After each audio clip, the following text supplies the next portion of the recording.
Praise the Lord. கர்த்தர் நாமத்துக்கு மகிமை உண்டாவதாக. இன்றைய வேத வசனம் மார்க்கு சுவிசேஷம் 8ஆம் அதிகாரம் 17ஆம் வசனம் நமக்கு இப்படியாக சொல்லப்படுது. இயேசு அதை அறிந்து அவர்களை நோக்கி, உங்களிடத்தில் அப்பங்கள் இல்லாதபடினால் நீங்கள் யோசனை பண்ணுகிறது என்ன? நீங்கள் இன்னும் சிந்தியாமலும் உணராமலும் இருக்கிறீர்களா? இன்னும் உங்கள் இருதயம் கடினமாக இருக்கிறது. அதாவது ஏசப்பா சீசரில் எச்சரிக்கிறது. இதை உணராத சீசருங்க என்ன பண்ணுறாங்க, அது ஏசப்பா கிட்ட படகுல அவங்க போகும்போது ஏசப்பா சில காரியம் சொல்லும்போது அது அவங்க கொஞ்சம் கூட உணர்வே இல்லை. ஐயோ, நம்ம கிட்ட அப்பம் இல்லை, மீன் இல்லை, இது ஏசப்பா இதை பற்றி சொல்கிறான்னு சொல்லி அவங்க சீசன் தப்பாக புரிஞ்சு அவங்க இருதயத்தில் ஒரு மாதிரி நினச்சிருக்கிறாங்க. ஏசப்பா அவங்க இருதயத்தில் என்ன வெளியே சொல்கிறாரு. அதாவது நான் இந்த சில யூதர் இந்த பரிசர் இந்த வேத பொருள் குறித்து எச்சரிக்கை, இந்த புளித்தமாவை குறித்து எச்சரிக்கையாக இருங்க. இவங்க எப்பவுமே நம்மளை தர்க்கம் பண்ணுவாங்க, ஏதாச்சும் நம்மளை குற்றம் கண்டுபிடிச்சுனே இருப்பாங்க. அதுபோல் தான் அந்த யூதர்கள் சில பேர் ஏசப்பா குற்றம் கண்டுபிடிச்சாங்க, தர்க்கம் பண்ணுறாங்க. அதாவது வானத்தில் பேரில் எங்களுக்கு ஒரு அடையாளத்தை காட்டுங்க, வானத்தில் எங்களுக்கு ஒரு ஏதாச்சும் ஒரு அற்புத அதிசயங்களை காட்டுங்கன்னு சொல்லி கேட்கும்போது ஏசப்பா உங்களுக்கு ஒரு அடையாளம் கொடுக்கப்படவில்லை, உங்கள் சன்னதிகள் ஒன்றுமே கொடுக்கப்படவில்லை சொல்லி சில பதிலடி ஏசப்பா கொடுத்து அவர் அந்த யூதர்களை துரத்துறாரு. அதுதான் ஏசப்பா சீசரில் சொல்கிறார். இது போல் சில ஆட்கள் நம்மளுக்கு ரொம்ப எழும்பி சில காரியங்கள் நம்மளுக்கு எப்பவுமே தர்க்கம் பண்ணுவாங்க, எப்பவுமே அவங்க நம்மளை முறுமுறுப்பாங்க. இப்படியாப்பட்ட புளித்த மாவை குறித்து நீங்கள் எச்சரிக்கையாக சொல்லி ஏசப்பா சீசரில் சொன்னால் கூட ஒரு சீசருங்க அது உணராத அவங்க அது ஏசப்பா சொல்கிறத அவங்க கொஞ்சம் கூட அவங்க எச்சரிக்கை ஏசப்பா எச்சரிக்கிறார். அது அவங்க அது தெரியாத அவங்க அப்பத்தையும் மீன்களை குறித்து ஏசப்பா பேசுகிறார். அதுதான் ஏசப்பா சொல்கிறார், நீங்கள் இன்னும் உணராமல் இருக்கிறீங்களே, இன்னும் சிந்தியாமல் இருக்கிறீங்களே, நான் எதை குறித்து சொல்கிறேன், நீங்கள் என்ன யோசிக்கிறீங்க? நீங்கள் மீன் அப்பத்தை குறித்து யோசிக்கிறீங்க. வனாந்திரத்தில் ஒன்று மேலாத நான் 2 மீன் 5 அப்பத்தை வைத்து 5000 பேர் போஷித்தேனே. நான் அப்படியாப்பட்ட சர்வ வல்ல தேவன் உங்களோட கூட இருக்கிறேன். நீங்கள் எப்போ பார்த்தாலும் நீங்கள் இதை உணவை பற்றி நீங்கள் யோசனை இருக்கீங்க. நான் சில ஆட்களை குறித்து நான் உங்களுக்கு சொல்கிறேன், அதை நீங்கள் எச்சரிக்கையாக இருங்கன்னு சொல்லி ஏசப்பா சொல்கிறார். இன்றைக்கி நம்மளோட வாழ்க்கை நம்ம ஆண்டோடைய பிள்ளையாக இருக்கும்போது சில காரியம் ஏசப்பா நம்மளை எச்சரிக்கும் போது, சில காரியம் ஏசப்பா உணர்த்தும் போது நம்ம ஜாக்கிரதையாக இருக்கணும், எச்சரிக்கையாக நம்ம எல்லாவற்றிலும் நம்ம உஷாராக இருக்கணும். ஏன்னா தேவன் நம்ம அப்படியே நம்ம ஆராய்ச்சி தேவ ஏசப்பா அப்படியேப்பட்ட ஏசப்பா.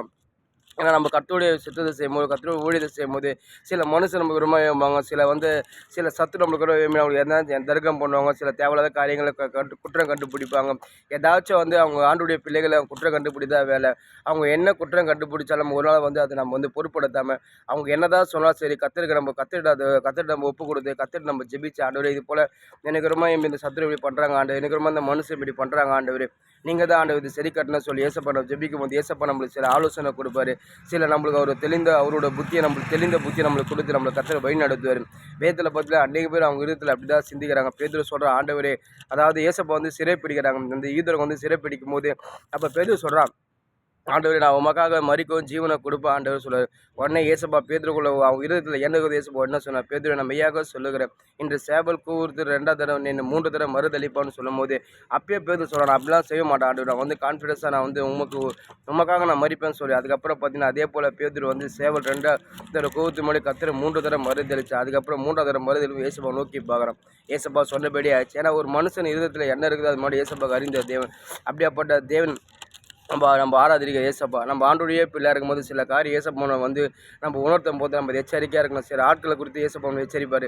இந்த மனுஷக்கிட்ட வச்சுக்காத சொல்ல அந்த மனுஷன் நம்ம வச்சுக்கூடாது. சில இடத்துக்கு ஏசப்பா நம்ம போகக்கூடாது சொல்லுவார், அந்த இடத்துக்கு நம்ம போகக்கூடாது. ஏன்னா ஏசப்பா நம்மளுக்கு ஏசப்பாவுக்கு பிரியமாக நம்ம எந்த இடத்துல போனால் நம்ம வெக்கப்பட்டதாக போவோம். நம்ம ஆண்டோடைய பிள்ளையாக இருக்கும்போது நம்ம ஜெபிச்சு கர்த்தருக்கு பிரியமான நம்ம எந்த இடத்துல போனால் அந்த இடத்துல நம்மளுக்கு கனம் கிடைக்கும். கர்த்தருடைய வார்த்தை நம்ம கீழ்ப்படிமை நம்ம எல்லாவற்றையும் பெற்றுக்கொள்ளும்.